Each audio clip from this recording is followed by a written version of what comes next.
seismic network, and they are distributed widely so we can try and catch them. As soon as we get enough nearby, we can see that that an earthquake's underway, and we send that information out. And in fact, one of the exciting things, these biggest earthquakes, they aren't at a point. So when we're trying to predict where we'll be affected, we need to know which direction the fault's going. We have a prototype system, and that worked here too, so we got an estimate of the fault growing as it was happening. So it's the first time we've really ever had that work.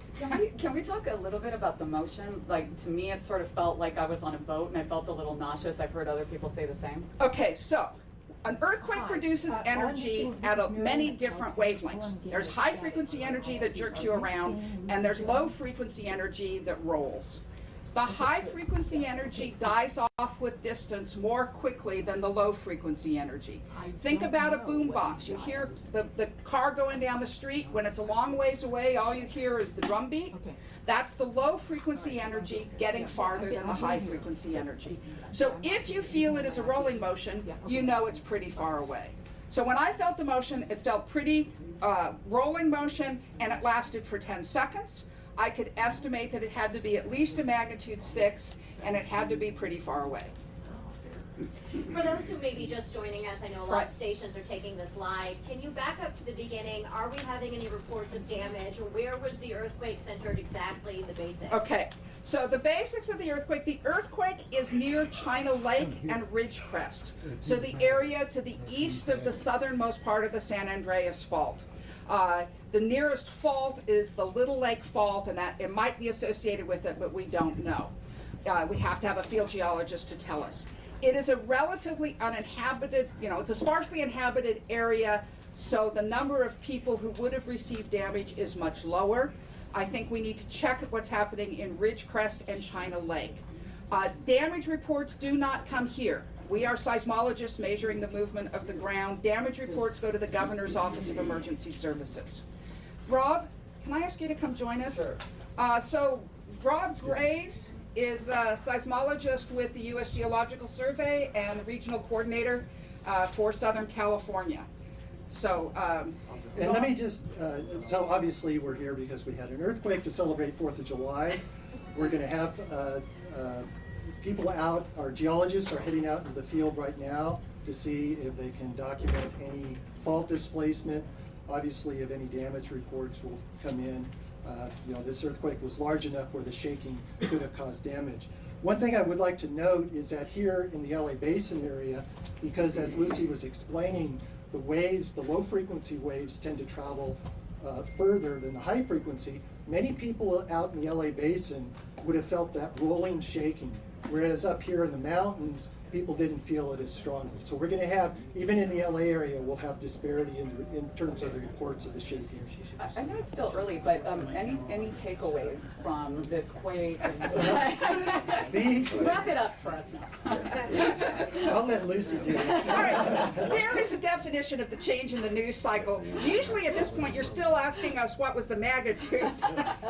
And luckily now we can give it an accurate magnitude very quickly. It is not yet an hour since the earthquake. One comment I would make, if you've noticed, we've had a lot of aftershocks. Now those in general are not being felt down here in the LA Basin.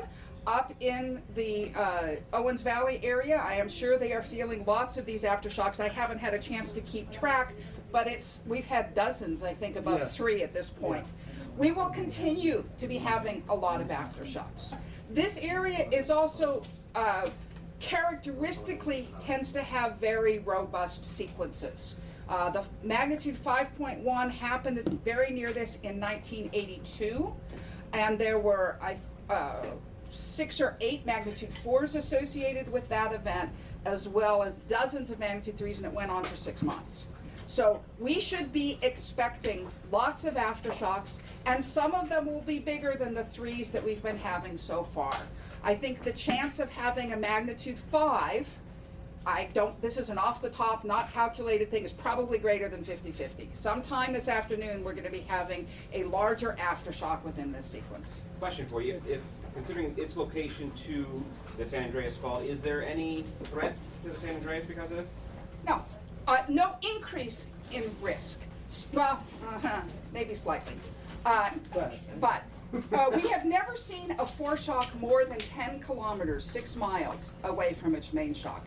And this is substantially farther than that to the San Andreas or to the Garlock Fault, which is another large fault capable of big earthquakes. That is significantly closer to this event and would probably have a slightly increased risk on Garlock. But I think the San Andreas is too far away even for this size earthquake. But just keep in mind that the San Andreas is an active fault, and so there is always that risk at play. It doesn't increase the risk. Yes. It also doesn't decrease it. Exactly. Can you describe the activity in that area in the months leading into this quake? Yeah, we don't have that data right at hand. No swarms of No, nothing, yeah, so if you're maybe asking, but we have had a couple of other swarms in other areas of Southern California in recent days. Nothing like that was occurring up in this area in the last couple months. There was a 4.2 of just about Yes. 30 minutes before the main shock, and that is a classic foreshock. But I know that when I saw that page come through this morning, I went, I haven't seen Searles Valley in a while. Yeah. So, And there is also a slight chance that we could have an event larger than what we're Right. calling the main shock right now. that's about 5% chance for every earthquake. And like any other earthquake, this probably has about a 1 in 20 chance that this is not the largest event within the sequence. Rob, can you spell your name real quick? Yeah, R-O-B, and last name Graves, G-R-A-V-E-S. Your title one more time, sorry. Seismologist with the U.S. Geological Survey. We're getting some feedback from viewers and users of the alert system, and they say that in Los Angeles it did not work. Could it It have been- worked, it was not broadcast on Shake Alert. Yeah. The system worked, but the USGS Could you just parameters. elaborate on how the system operates and what? Yeah, so and unfortunately I don't have the details as to what didn't occur or what didn't work properly. We're looking into that right now. So the system actually did detect the earthquake. It did work in terms of estimating that there was shaking that was going to occur. The signal apparently did not get out. So, the system is still being tested. We're going to have to, figure out what's going on with it. Obviously, we'll have updates later on today. Now, I will also point out the shaking in the Los Angeles region was not strong enough to be damaging in that sense. So, to be clear, the signal was supposed to go out. It should have gone out. It wasn't. Wait, do you know that? I don't know. I want to hesitate before making any definitive statements until I can sort that out So we exactly. don't know at this point whether it was. Yeah, I this think is. it's being public. All right, the system in the lab worked, so that, physically it worked. The Shake Alert LA system was set up with agreements that limited which alerts went out, because we get a lot of false alarms at the lower levels. So whether or not the shaking reached the parameters that should have been alerted, we don't know. And we're trying to find out. But remember, we're not even an hour since the earthquake. Please. Have you heard of any significant damage in the LA area? If there was damage in the LA area, something's really weird. This was not strong shaking in the Los Angeles area. So I would be extremely surprised if that were the case. But besides, damage notifications do not come to Caltech or the U.S. Geological Survey. They go to the Governor's Office of Emergency Services. Should we be preparing for a big one? One should always be preparing for a big one. This does not make it less likely. There is about a 1 in 20 chance that this location will be having an even bigger earthquake within the next few days, that we have not yet seen the biggest earthquake of the sequence.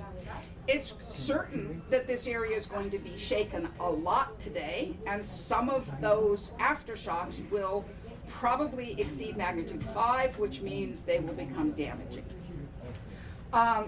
We do not expect, this is far enough away from the San Andreas that any impact on that system will be minimal. I think this would be a good time to remind you that if you have been experiencing earthquakes for the last 20 years in Southern California, You have been experiencing an extremely quiet time in California history. The last time we had an earthquake in Southern California above magnitude 6 was 1999. The previous decade had about 8 magnitude 6s. So this has been an extremely quiet, abnormal time. This type of earthquake is much more normal. On the long run, we expect earthquakes of this size. It's not even 6.5. The long-term average is probably once every 5 or 10 years somewhere in Southern California. So, you know, remember, this is more what we should be thinking about. But does that mean there's now more tension underneath us? Oh, no, I tend to, well, we argue. I would actually say it's about the same. As Lucy was explaining, this type of earthquake is more what we would expect. Obviously, any earthquake that occurs releases some of that tension, but there's a tremendous amount that's built up since the last major earthquake, which was in 1857 on the San Andreas. So these types of earthquakes are kind of on the fringes of many of the other more active faults. This typically, this type of activity is actually very typical. Lucy, you said we should be expecting lots of aftershocks. If you could just walk through what we should expect for the next few hours and how, like, will it taper off? How does that work? Since I haven't had a chance to even count the number of aftershocks so far, I can't be accurate with this one. An average 6.5. The largest aftershock is about 5.5, and there would be about 10 4.5s and 100 3.5s. I think we have already had probably in excess of 20 3.5s. So that suggests we're on the high side. This is not generic. This is probably, there's a wide distribution between different sequences. We see factors of 10,000 variation in the productivity of sequences. The generic is the one I just gave you, 1 5.5, 10 4.5s. This seems to be on the high side, the upper 50%, right? So I would expect that there will continue to be magnitude 3s every few minutes, as there have been since this earthquake happened. And that as those many 3s come through, we're going to have several 4s. In fact, there was a 4.1 that happened about, I don't know, something like a minute ago. And somewhere in here, I said, I think they're going to get up above 5. And for how long? You said to expect them for, like, we're talking about a 3-hour period, 10-hour period, what's A few years? Okay, so, yeah, not at this rate. Okay. However, whatever number you have in the first day, on average, the second day has half that number. Okay. The third day has a third that number.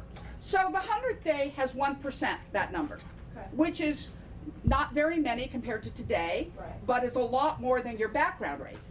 Now, day 110 has 0.95%, right? It's not very different. When you get out into that tail, there's a long tail where we continue to have earthquakes. The last earthquake close in size to this is really Northridge. That was a 6.7. The last magnitude 5 to the 1994 6.7 was in 1997. So for 3 years, we continued to have magnitude 5s to Northridge. And when was that one that you said 20 years ago? The biggest, in 1999, we had the Hector Mine earthquake. It was October 16th, about 2:37 in the morning, who could forget. And it was way east of us. It was out in the 29 Palms Marine Corps Weapons Testing Center. Okay. So it was very isolated. The damage was limited because of it. It woke up people across Los Angeles. And I said 7.1. And that's the last time we've had an earthquake above 6 in Southern California itself.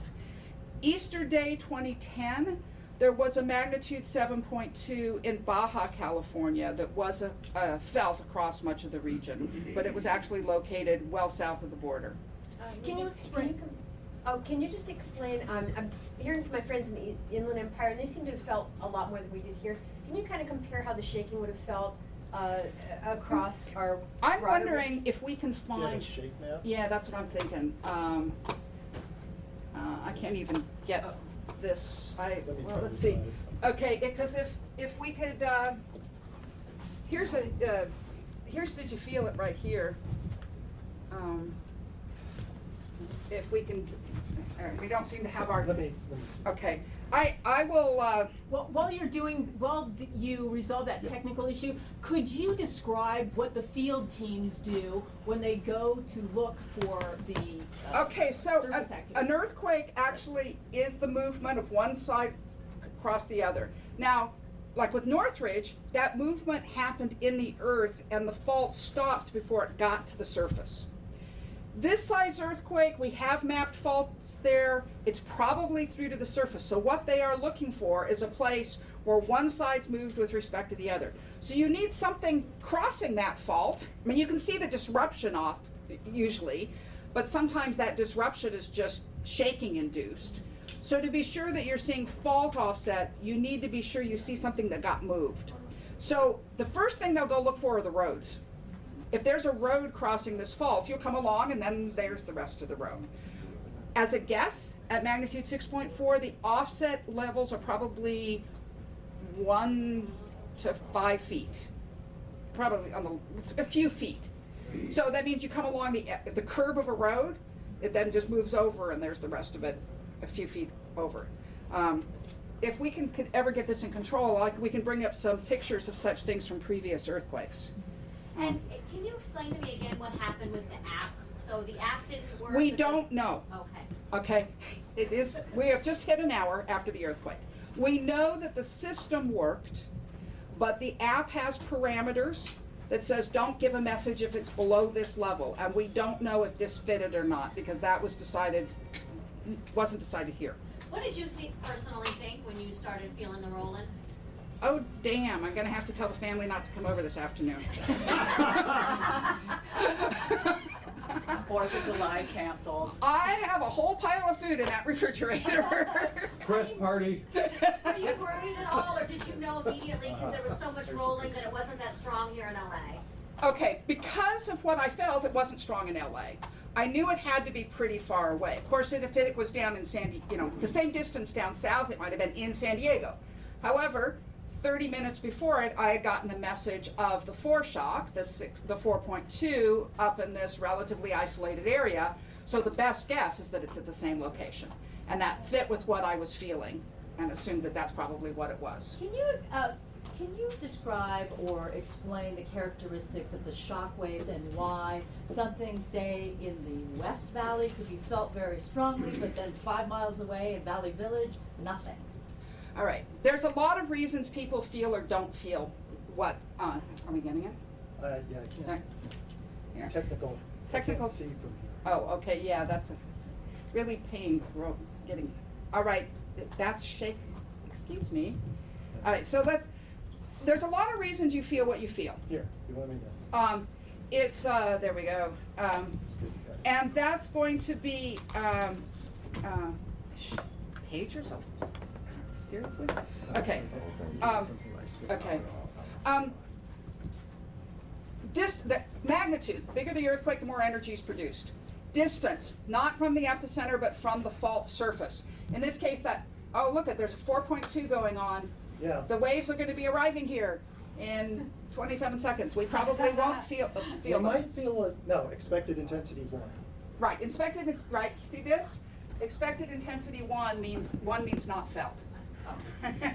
And the waves, so the red wave there is the... This is the larger S wave here coming down. So if this had been larger, we would be probably feeling some shaking in 4, 3, 2, But it's 1. yeah. But there's another 4, right? This is I think there might have been a dozen 4 so far. Okay, so that's not what I want. Let's see if we can look at a did you feel it? So we see it by yeah. This is the one. No, that's the shake map. Here. Why you feel something? Distance, magnitude, distance from the fault, local soil conditions. If you're in a flat area, you probably have ground beneath you that passes the waves through slowly. It's soil. When the waves move slowly, they still have the same amount of energy. They have to get bigger to carry that same amount of energy. So in a soft soil, we amplify the shaking compared to a hard rock. If you're in Griffith Park, you're probably, you've got by solid rock, no soil amplification. Where we are right here, thickness of this soil, it's about a factor of 2 amplification compared to being on the hard rock. Downtown LA is about a factor of 5. Now you can also have even smaller, more localized ones when you have like a river channel. Think about it, if you have a drainage channel coming out of the mountains, that probably used to be a creek. And that creek would have left down soils, and that would have been even softer. Let me see what we've got here. Okay, yeah, you can sort of see it. So almost all of LA, we are coming through as what's about intensity 3. Intensity 3 is noticed by most people inside, often missed by people walking around, felt strongly by people sitting quietly on an upper floor. That describes most of the metropolitan area. So if you were in a car, you almost certainly didn't feel it. If you were walking, you probably didn't feel it. But if you were sitting on your sofa in your living room, like I was, I not only, oh, I'm sorry. I realized you guys are doing this. I was trying to, all right. Let's do this again. Most of the Los Angeles area is intensity 3. And intensity 3 means felt by most people inside, much more rarely if you're walking around. Maybe felt pretty strongly on an upper floor where you get some extra moving of the building. And that describes most of the Los Angeles area. If you get in really close up to Ridgecrest, you start seeing these much higher intensities that imply there could have been damage in that area. So, but I extremely unlikely that there's any damage outside of Ridgecrest and China Lake. Those 2 communities, I presume somebody's in there trying to help them. And we don't currently have a lot of reports up where that star is located. That's where the epicenter is. That's just because it's much less densely populated than in the LA region. What reports are you getting? Well, this is a shaking report, what's being displayed right here. It's not necessarily a damage report, and unfortunately, we don't get directly reports of damage. Is this like a monitor, or is this a person when you say a report? Well, these are actually reports where people, this is called the Did You Feel It? And you can actually go in on the web and type in your experiences. So this is actually collecting information from people who did experience the earthquake. And encourage people to do that. The U.S. Geological Survey site, Did You Feel It? You can tell us what you received. At this point, there's over almost 24,000 reports have been brought in. That information is used to then calibrate between stations and what happens to people, and it helps us better understand what we're recording on our instruments if we can correlate it with what people have experienced. When do you guys expect the next update? Yeah, I would. When you hear from the geologists. Yeah, so just very briefly, we have geologists that are heading out to the field to see if there's any surface rupture. They might also be able to get some information about damage potentially. We also need a chance to actually look at a lot of the data that's coming in. As Lucia said, there's been probably hundreds of aftershocks recordings. We can get a better idea of what to expect in the next few hours by looking at that data a little bit more closely. So I don't want to make any promises, but maybe in the next couple hours. I think we could also offer, if we wanted to, like on the hour, come in and give you any update that we've got at those times, at least for the next few hours. Yeah, yeah. And it is a holiday, people have a lot of special events planned. What would you tell people in the greater LA area about their plans today? Unless you have to come in and work, go ahead. Lucy's got lots of extra food at her house. Yeah, I know. Can you say some of your first last names again? I'm sorry, and your titles. Okay, my name's Lucy Jones, Lucyjones. I'm a seismologist with Caltech. I'm also the chief scientist of the Dr. Lucy Jones Center for Science and Society. And Robert Graves, R-O-B-E-R-T, G-R-A-V-E-S, and I'm a seismologist with the U.S. Geological Survey. Thank you very much. And how about we say we come back at 12:30? Yeah, it's 11:45 right now. It's quarter now. And then on the half hours, we'll try to come and tell you. Great having you back here, Lucy. It brings back memories. Yeah. Me too. Yeah. Um, You want to take a break and just and get. I'd